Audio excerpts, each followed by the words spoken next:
Last Hurrah, Episode 7 of Season 3 of The Summer I Turned Pretty.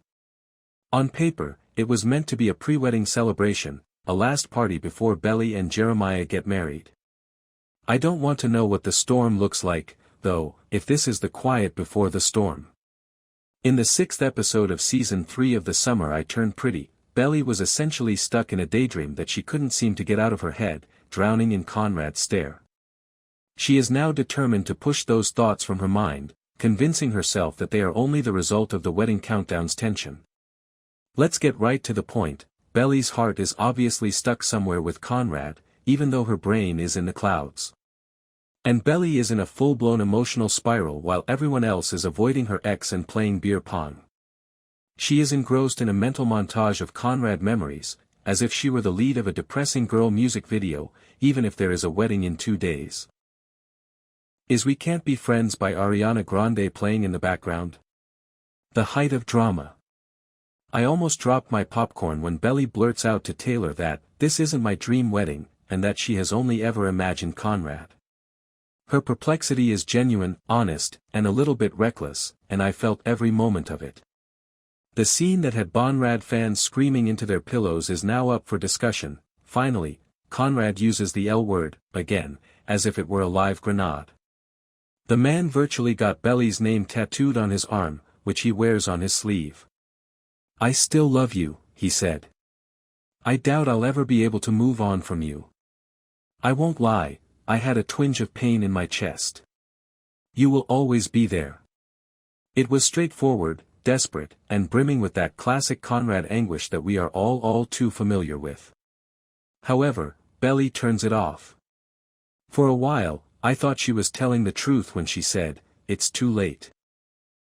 However, if it was indeed too late, why did she turn away with the appearance of someone who had just stepped barefoot on emotional Legos? The entire event was heartbreaking in high definition. Conrad's eventual display of vulnerability was the icing on the cake, but Belly's retreat demonstrated that she is much more involved than she is revealing. Not to be overlooked is the prospective groom himself. Poor Jeremiah spent most of the episode either ignorant or slightly nauseous. He was physically puking while Conrad was proclaiming his eternal love to Belly, classic terrible timing. The moment Conrad began revealing secrets on the beach, his entire speech to him grew stale like milk. Let's also talk about the casual idea that Redbird is cheating. Jeremiah allegedly cheated throughout summer vacation. Oh no. It seems like this bombshell was dropped to stir things up, and wow, did it do the trick.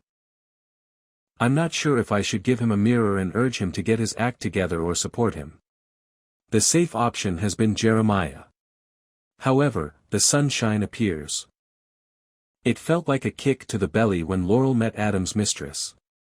The Fisher family is still dealing with a great deal of unresolved pain, and adding Keely to the mix is like putting gasoline on a fire that never really went out. By now, it's obvious that Laurel is using iced coffee and duct tape to keep things together. And Stephen, too. Still caught between a rock and a Denise place, and still unsure about Taylor's feelings. Given that Denise is obviously in love with Stephen, is Taylor advising her to pursue him? Giving your favorite sweater to someone while you're chilly is the emotional equivalent of that. This episode's soundtrack is deserving of special recognition. The lyrics, which rang louder than any dialogue, accompanied the emotional beats, from Ariana to Taylor Swift's Lama concluding the last scene. It seems as though the producers are aware of our emotional exhaustion and play certain songs to see us lose it. The mission has been completed. Although episode 7 isn't flawless, that's precisely why it works. Love is messy, emotional, full of poor timing and poor choices, but isn't that what it is? I value the episode's emphasis on real emotional complexity and the powerful performances that make it come to life. The episode does a good job of building suspense for the conclusion, even though a couple narrative points could be tightened. The leads in particular give powerful, emotionally charged performances. The drama feels real and relevant because the actors are able to convey the nuanced problems in their characters. Using pacing and framing to create suspense and emphasize emotional beats without coming across as overbearing, the director deftly strikes a balance between private moments and more public social contexts. Without resorting to clichés, the script delves deeply into the complex, contradictory emotions at work. Though some of the subplots felt rushed or underdeveloped, leaving some strands hanging, Belly's mental agony is depicted with subtlety. The Summer I Turned Pretty Season 3 Episode 7 rests squarely on your heart and walks into your chest. A pool party gradually turns into a love-fueled minefield. Belly experiences emotional déjà vu. Conrad finally develops a spine